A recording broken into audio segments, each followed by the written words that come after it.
All right. Good morning, Dr. Richards. How are you Good today? morning. Living the dream here Living today, the Dr. dream. Leib. Yeah. How are you doing? Doing well, preparing for the Easter holiday, uh, but Yep. getting ready to go. Looking forward to a good discussion today with you. How's the Me training for too. the Festivus games coming? I did the one workout just to kind of feel it out and did okay with it. I have no idea what the actual like if it was any good or not, but I'm okay with that. I'm just gonna go have fun and enjoy the experience. Hey, Um, but yeah, it's kind of giving me the itch to want to get into CrossFit a little bit. We'll see if I do it more or not. mhm, But I think this happens like every year around this time when right, it's like the open to the quarterfinals, semifinals. I'm like, this is pretty cool. 100%. Um, Yeah, but yeah, no, it's going well. How's training for a powerlifting meet? good, good. I'm done with my programming from like a structure standpoint now, and the last 2 weeks I'm going to like try to figure out what's a good weight for me to try to test out when I actually get into the meet. So I'm sort of in the deload slash recovery phase before the meet. But I Yeah. think I'm going to do not necessarily max testing, but maybe some light max testing Hmm. the next week, and then I have one more week before, which will be a little bit more of a deload week where I'll Nice. probably just be like doing really low volume, almost like practice reps. Yeah. So that's It's where I what it's April, what is it? 20 29th. 29th. Yeah. Nice. So I got through, I think, the hard volume aspect of it. And Yeah. now I'm just going to try to get a better sense of what weights are going to be doable. Hmm. What's tricky is like the only other time I've done a competitive deadlift before, my weight in competition was so much higher than I ever trained for. So I don't know and I don't know how that's going to like translate to squat into Yeah. bench. So that's the experience of the competition Yeah. is, like I hope that happens again where I pleasantly surprise myself, but like I don't know where to start with weight Yeah. because of that phenomena Well, of and it's also adrenaline or yeah, and the structure too, like yeah. especially with the deadlift that it's last, like Mhm. goes. Yeah. It'll be a good Absolutely. learning process. It will be indeed. All right. So today we're going to talk about getting up and down off the ground. So last week we talked about non-exercise activity, and that was sort of the beginning of a discussion about movement for longevity-based movement. I wrote a book on this, longevity through movement, and I basically talked about 4 different categories of movement that the research shows is important for getting up and down off the ground, or sorry, for living longer. And getting up and down off the ground was one that showed up in different ways in the research. One, there was a specific study from Brazil that I thought was sort of like a landmark study that showed with 50 to 80-year-olds that the less pillars of support they needed when getting up and down off the ground, the less, the more likely they were to live longer, basically. And pillars of support meaning that if they could just sit on the ground cross-legged and stand up without having to use a hand, without having to go to a knee, their mortality was better than those that needed more of those pillars of support. So they kind of had a little scoring scale about how they looked at getting up and down off the ground, which I thought was kind of cool and something that can be easily emulated in the clinic or even worked on from a fitness standpoint. So the first thing to think about when you talk about getting up and down off the ground, and this is often in physical therapy school, one of the first things that we learn is the developmental sequence, which is just basically it's the first movement sequence that any human being will have to go through, and it's just the idea of learning to go from being a baby where you can't get up and down off the ground, right? You just only can be on the ground, and then learning to roll, to go to hands and knees, all the different parts of development until eventually you're able to stand up and then walk around.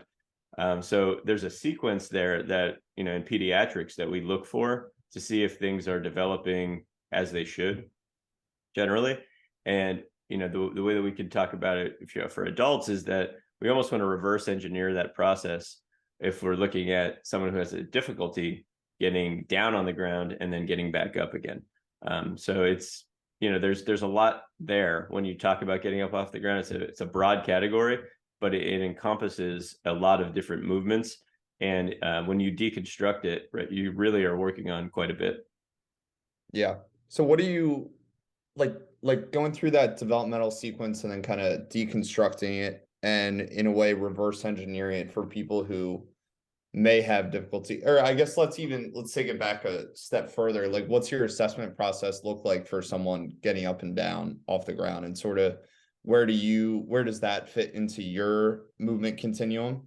And I think it sounds like the importance of it is pretty clear in terms of longevity, especially from that study in Brazil. But yeah, what's your assessment process look like? How do you kind of scale this, and what are you looking for?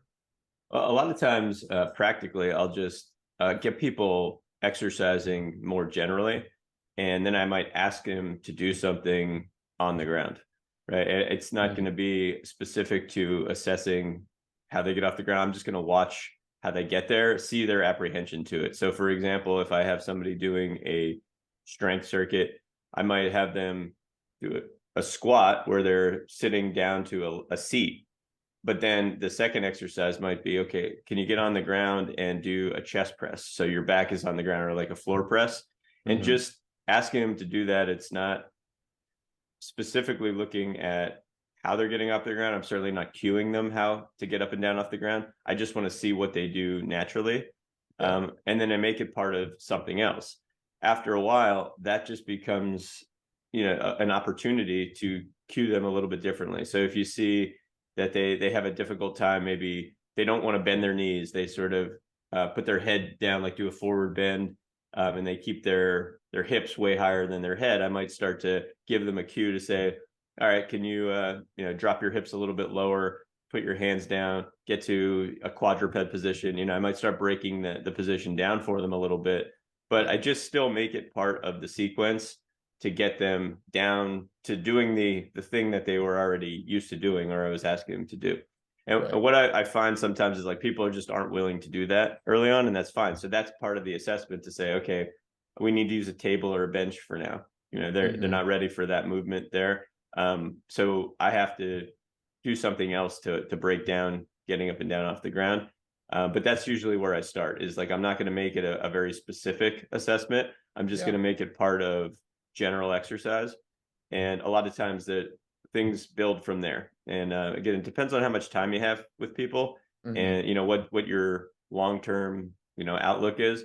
But for so many individuals, like they can get up and down off the ground. They don't necessarily do it the most efficient way, but they just don't, because it's easier not to throughout the course of the day. Or, I have a good mat. Sometimes just having a good mat at work makes a big difference, right? Like it's more inviting to get up and down off the ground. So sometimes, that's a cushiony mat. Yeah.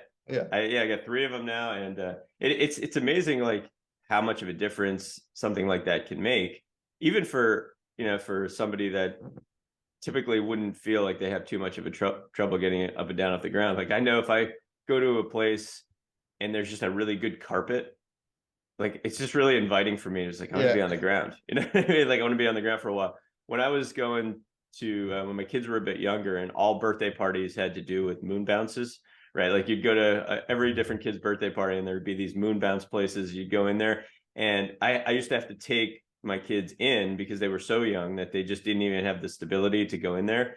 And as soon as I got in there, I felt like 15 years younger, because you could just throw yourself around on and you have, there's no consequence for landing hard and things like that. So that matters, to have the right environment to start practicing getting up and down off the ground. And a lot of environments don't have that, even in physical therapy environments. Like you're used to seeing a bunch of plinths, right? Like the tables that are decently cushioned, but they're not wide enough to be able to really roll well and do things that you would do on the ground, like to transition from lying to standing.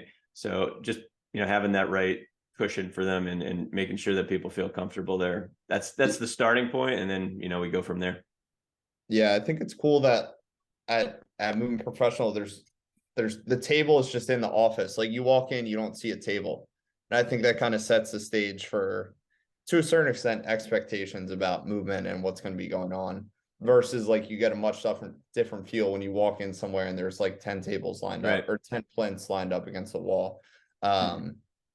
I think that's just like those are little things that kind of matter in terms of setting expectations for the client. But Absolutely. going back to that Brazil study a little bit, like you were talking about pillars of support and looking at strategies for how smoothly people are getting up and down off the ground. I think that was a really cool study, just really analyzing in a way how efficiently people can do it at older age. But Yeah. it's like I think it maybe I've missed it, but I haven't been able to find anything really similar recreated in the United States. Um, and I'm sure you have some thoughts on why that might be, but it's just interesting that it's like, okay, this is a study that clearly shows the negative effects of losing the ability to get up and down with the ground, which could potentially just be another or a more specific way of looking at what in physical therapy school we learn is like functional independence Right. um, and transitions. But it's just so interesting to me. It's like there's talk about environment, like it's just not even studied in the United States, it seems. Yeah, I mean, when I was doing the research for the book, I was trying to look for more studies than one because it's always good to have more than one study. Yeah. And I had a hard time finding anything specific about breaking down and assessing getting up and down off the ground. But what you do find in a lot of the functional measures in the United States, especially when they're looking at an elderly population and fall risk and things like that, is that they they're doing other versions of not quite getting up and down off the ground, but stuff that's just a little bit easier. That's still Hmm. too hard, or if that's still too hard for an elderly population, then they're really getting closer to being in a not good functional situation, or closer to death, or certainly closer to where they don't have full independence. And so you start to see things like getting up and down from a toilet seat, getting out of a bathtub, right? Those are just different versions of getting up and down off the Yeah. ground that you see in more of the research, at least in America, I think, or at least just maybe just this study was sort of one that needs to be replicated in different ways. But you could certainly find different versions of Yeah. that functional need to transition from a low point, right? Like a low point, not necessarily on the ground, but getting certainly the bathtub to me was the thing that was the most similar that I found in Yeah. some of the research that that we'll use in our country. Yeah. I feel like even that though, like you said, it's just like an easier version of getting Hmm. up and down off the ground to a certain Absolutely. extent. And maybe that speaks a little bit to how we kind of see people as they age. And I've been reading some of Peter Attia's work. Hmm. I think I saw you put something up of from him the other day, but I just started reading Outlive by him, just talking about longevity. And Hmm. yeah, it's just interesting thinking about this idea of health span versus lifespan, Right. and that just because we're living longer, we're not necessarily living better. And it Right. sounds like a way to live better would be maintaining this ability to get up and down off the ground in a fairly smooth manner. Right.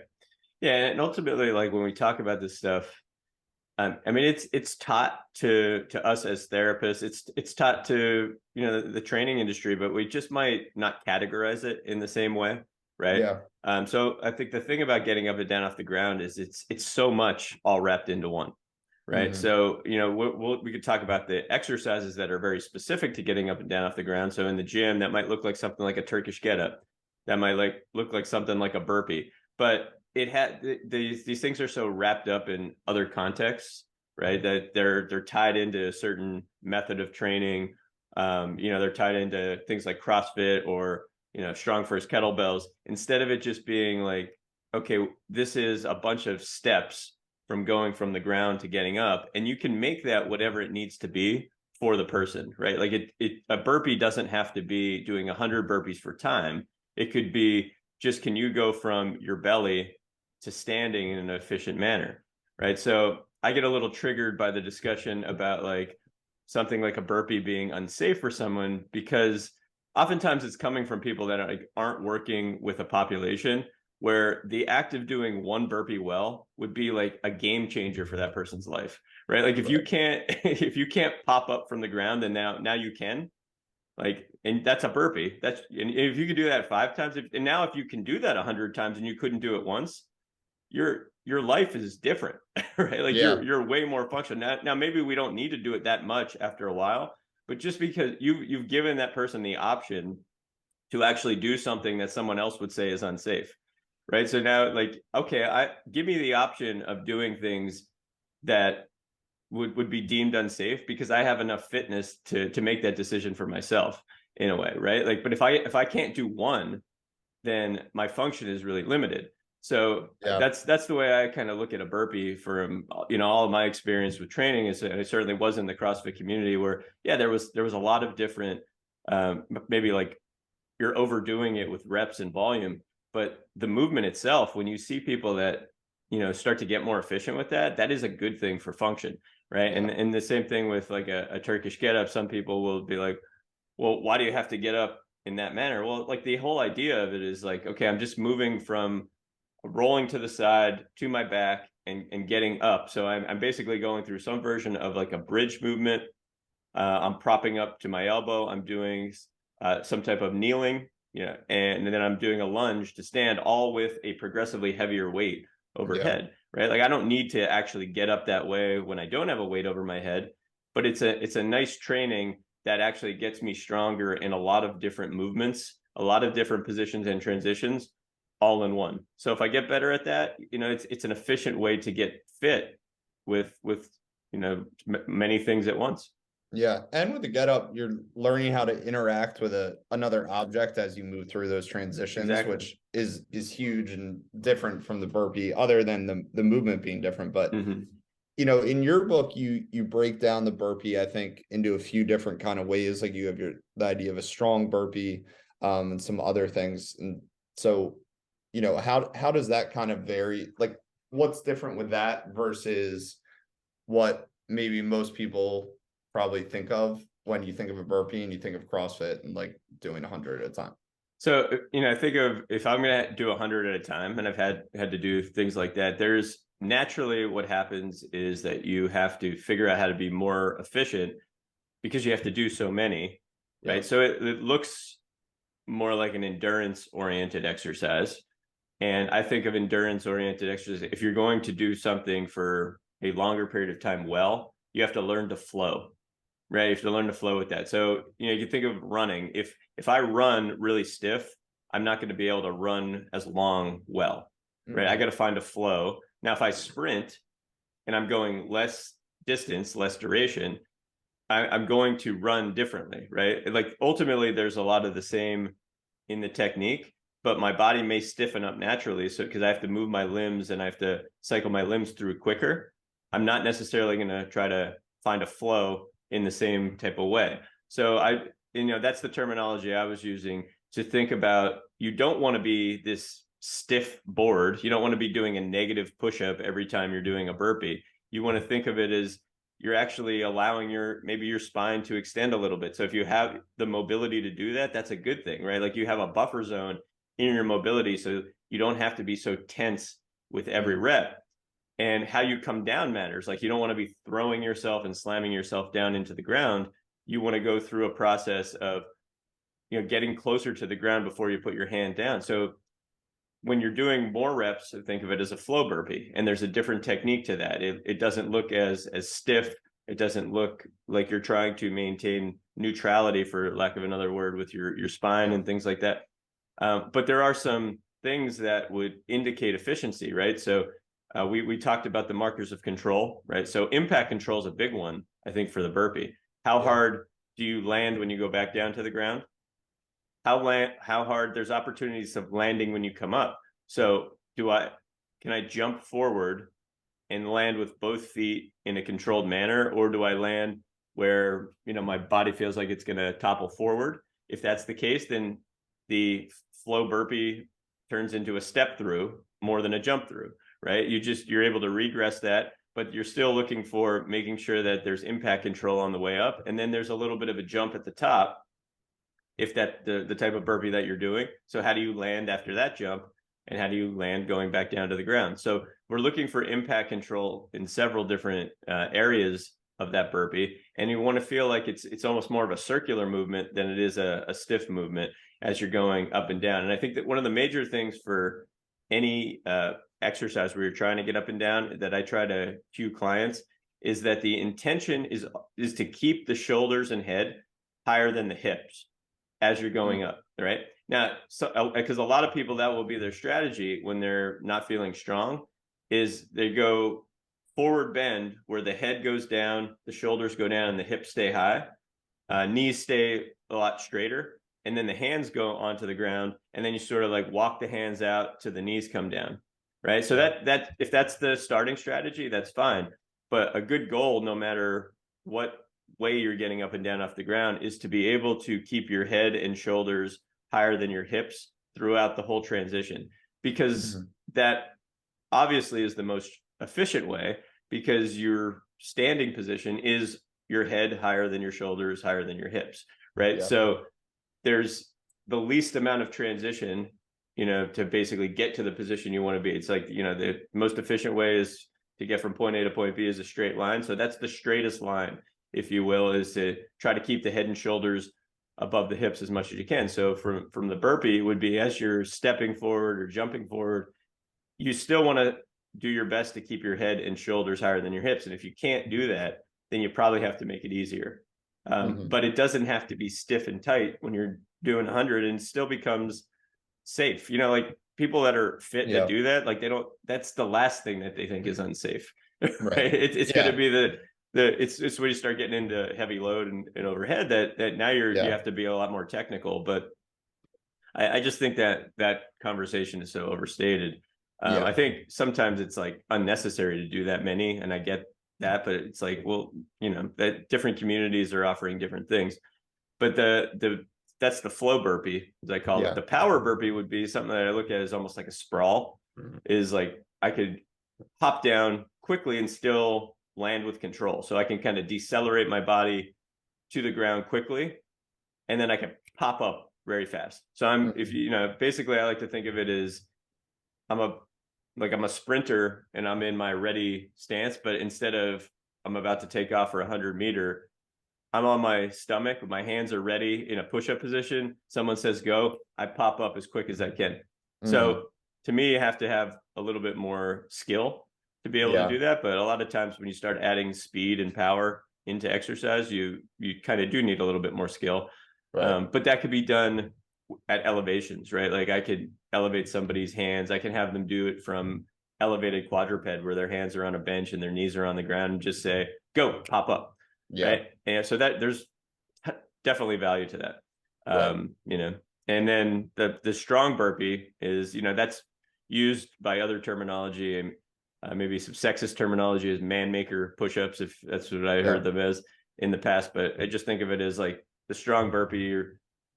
Now you're going to do a push-up, right? You're going to go down, you're going to do a push-up. You can add little elements to it. So it's a push-up, you get back, you do a row on one side, another push-up, a row on the other side. After that, you jump forward, you land in like a good hip hinge position. You clean weights up with dumbbells, kettlebells to your shoulder, drop down into a squat, and then press overhead.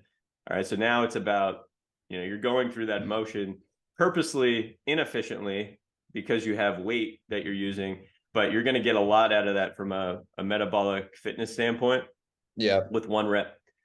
Do a couple of those well, and you won't have to do much else in your workout. That's the truth. So good. You go. I was just saying, there's just so much you can do with that category of getting up and down off the ground. And I think it's unnecessary to have the conversation that certain exercises are not good for you, or something like that. It's like, all right, well, let's have a discussion about it. I bet you we can find instances where you're wrong. Definitely. How do you use getting up and down off the ground now, like with your training, and what have you finding with clients? It's a good question. I think formally in my training, I'm not using it like I can't say I'm going too much from like prone to standing or something like that, but Mhm. I think any type of lunge or sort of single leg activity in that sense, in a way, is part of that transition from going from the ground to standing up.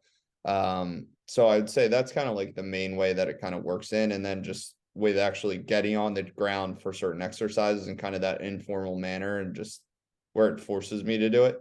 I'd say also doing some more sprint based activities, like playing Mhm. around with different start positions, like you said, kind of like your power burpee, I guess, with Right. the sprawl, like a push-up start. Sprint, I think is kind of how I fit it in, more than necessarily like a low burpee idea or something along those lines. And I would say Mhm. pretty similar for my clients right now as well. With like also, working in get ups within the gym as well. But I think the majority of it probably ends up being a little bit more informal, and then just getting pieces of it, with whether it's going from standing to half kneeling or something along those Right. lines.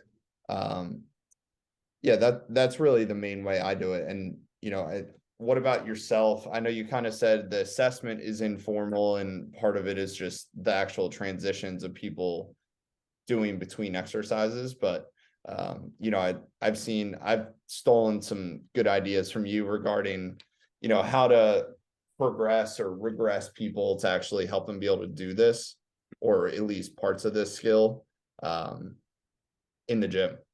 Well, I was hoping you would bring up the fact that when I first assessed your mobility, one of the there was some stuff that we needed to work on, and I think one of the things that we went over was doing some ground sitting positions, right, to Yep. just make that Yeah, an yeah. easy way, like a very functional way. Functional meaning that you're able to do it while you're doing other things in your daily life. Way Hmm. to start assessing where you're limited and also be working on it. So Yeah. that's a big part of what I do with a lot of people right off the bat, myself included, Mm. to assess hip mobility, to assess shoulder mobility, to assess postural ability, right? To get into different postures, is Yeah. just get people using the ground as a reference for where their joints can be, where their body can be. So I think the way to look at lying on the Yeah. ground or sitting on the ground is that you're trying to make contact with the ground in as many ways as you can so that you can rest better, right? Right. And you could think of it as like you're not only are trying to make contact with the ground, but when possible you're also trying to make contact with your own anatomy. So for Right. instance, if you were trying to sit on your feet, right, if you can have your butt touching your heels and your hamstrings and calves are connected, right, so that's your anatomy in Yeah. contact with itself, and then your shins and the tops of your feet would be able to be in contact with the ground without a lot of strain there. That's a sign that you have pretty good mobility, and that mobility is Yeah. going to be super useful because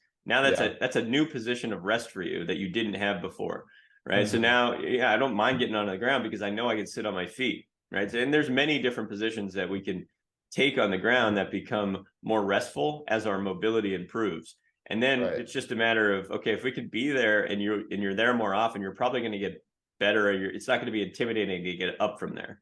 Right. Right. So I think a lot of times I'll just start with the positions themselves, Right. because they feel like stretching. They feel like something that's important for a lot of people, and they're already tied into things that people do in fitness all the time. Again, it just doesn't get put into this discussion about getting up and down off the ground. Yeah. It usually gets separated into, okay, I'm stretching, or I'm doing yoga, or like it'll be a different term. But if you look at things like yoga, Pilates, gymnastics, even what you're talking about with track and field, like Yeah. sprint work, right?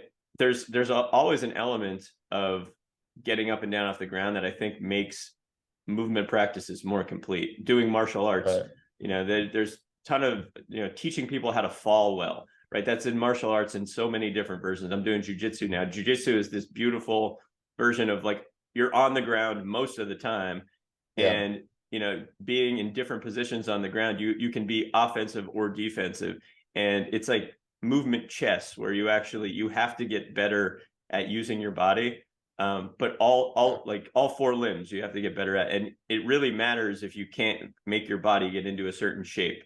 The better Yeah. you get at making your body get into a different shape in all positions. And then sometimes having to go from being, very relaxed and very reactive, and being able to anticipate to, all right, now I gotta move quickly to get out of danger, right? And that, Yeah. sometimes that looks like a powerful sprawl. Sometimes that looks like a power burpee, right? Right. Sometimes that looks like a Turkish get up type of movement, right? So there's all these movement practices that this stuff is already built into. Hmm. And but I think that the starting point, oftentimes, just from one of our original discussions, is when things look really complex from a movement standpoint, you break it down into positions. And ground sitting, just lying down on your back, like how that gives you so much information about a person if you can get them on a Hmm. decently firm surface and just have somebody lie on their back. Like, how uncomfortable are they? Like, how much is the head really fighting to get to the ground? Right. Yeah. And that becomes, the start right there, is like, let's just Hmm. do that. If that seems really boring for someone, then you do that while they're doing something else, was what I was saying originally, is, just get someone on the ground doing a chest press, but they're on a flat surface, and you get this assessment of, all right, how strong are they with a horizontal push, Yeah. but how is their posture? How many pillows do I need to put under their head? Do they Hmm. need to bend their knees? Because if their legs are straight, it hurts their back, right? Like, you get all this stuff, and it doesn't say like run away from the ground. It says, okay, let's just fill in the spaces now. But if they can be on the ground, and the things that they're struggling with now, they're not struggling with in 2 weeks, you've made improvement with that person's life. Yeah. Absolutely. It's funny thinking about your assessment on me of my ground setting. Excuse me. Too much talking for me. Yeah. Um, but I've noticed like I've actually just since I started working, I actually and actually before school too, like I just naturally am on the ground so much more just with Hmm. coaching people Right. that it's actually like I had 3 ACL surgeries and my left knee flexion or like left knee bending was actually like pretty poor for a while. Hmm. It wasn't really improving. And then since I've kind of graduated and just started coaching again, I find myself like in a kneeling position and like a cowboy sit kind of position. Hmm. It's like great now. And that's really been my intervention is just I'm actually getting up and down off the ground more smoothly and spending time down there. And it's been helpful for me personally to see the benefit of that, even from kind of a non-structured standpoint, kind Right. of going back to our discussion last week about just non-exercise activity. Because it's just been such a drastic change for me. Not that it was causing me pain, but just I was noticing that like I couldn't sit with my heel to my butt, and now Right. it's just easy. So, yeah, personal anecdote there about the But importance of ground I, setting. I've gone through the same thing, and I think that's an important discussion, because like, even if you're really into fitness, which we both of us obviously are, we do it for a living, and you have a structured mobility routine, I think, especially with something like mobility, we have to appreciate that it's going to be the amount of time that we're able to do that throughout the course of the day that will Mhm. always trump the intensity in which we do it in any like one exercise bout, right? Yeah. Because it's our daily function that's usually taking it away from us more than anything else, right? So Right. if, a good portion of our day we are in static positions that, are basically not allowing us to get into some of these deeper positions of mobility for our hip, that's how our hips are going to feel like it's normal. Yeah. Some of it's going to be like our basic shape, some of it's going to be the history of our training and our injuries, but so much of it becomes this use it or lose it principle, where Yeah. we need to start using it more in just our daily life.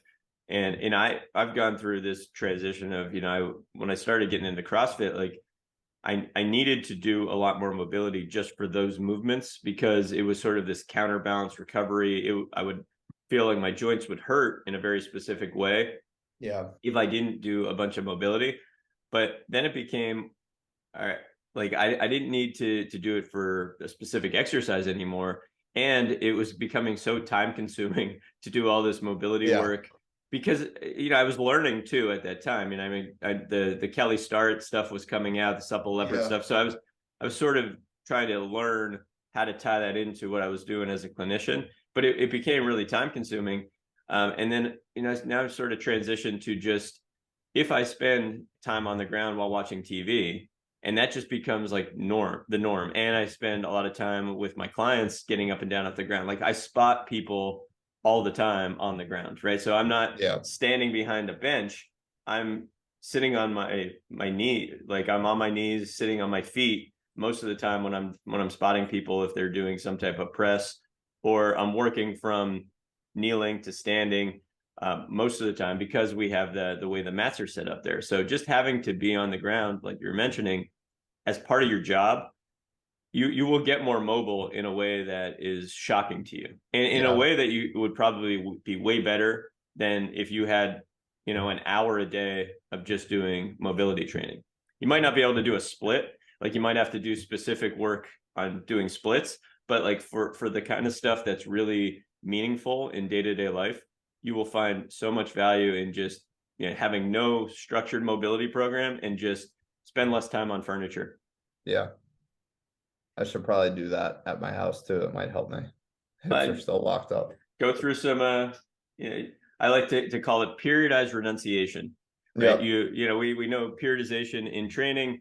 We're basically doing a block of time where we're going to be really, really structured with our training, and we might change that depending on the circumstance, if we're athletes, if it's closer to in season or not. But I think Yeah. with daily function, you just do a period of time where you're just saying, okay, I'm not going to sit on the couch while I watch TV for 30 days. Yeah, maybe 30 days is aggressive. Do 2 weeks, something like Yeah. that, and you'll be surprised the difference that makes, and how often you actually have to remind yourself not to do it, right? Because it Mm. becomes such a habit. Yeah. And I'd have done stuff like that, and I just find it to be very useful. And you don't have to make it like, oh, I got to do this forever. It's Yeah. not. It's just an exploration, right? Like be kind with yourself, and be excited when it's over too, and you can get back to sitting on the couch. But Yeah. just the experimentation there of taking something away for a while, and then you're left with, okay, I don't have the my typical furniture to use. You'll see a lot of change, and it'll be change not in just your body, but just I think in energy a lot of times, where it's like when you go to a comfortable piece of furniture, it also just makes you a little bit more tired than you otherwise would be. Yeah. So it's like I know when I hit my recliner, I'm done for the day, right? Like I'm Mm. about to fall asleep. Even if I want to watch a TV show, I'm not going to be able to get through it. Yeah. If I sit on the ground and I'm moving around while doing it, like I'm actually more engaged in. I can consume more Netflix. I don't know if that's a good thing or not, but like I definitely like am more alert Yeah. for a longer period of time. Mm. Well, it's time for me to start working that in a little bit more. Get you ready for the Festivus games. I know.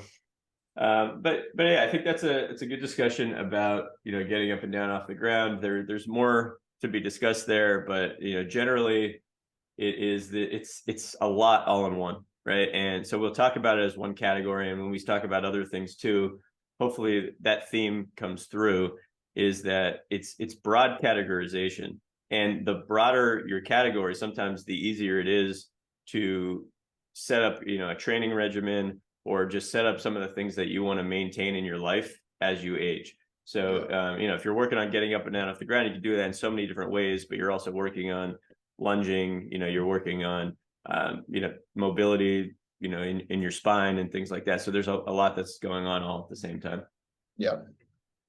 Definitely. Next week we're gonna touch on squatting. And Nice. what's interesting, hopefully we get to, is that squatting really, when we look at it from a functional standpoint, has a lot of the same elements as getting up and down off the ground. And squatting for a lot of people, for children, I know, is a segue to standing. A lot of Yeah. times, like a squat position becomes a stopping point on the way of going from the ground to standing. So there'll Hmm. be some discussions that interlap, or when we talk about squatting, but then we could get really into the value for power and leg strength and things like that. Great. Looking forward to it. All right, see you next week. All right. See you then.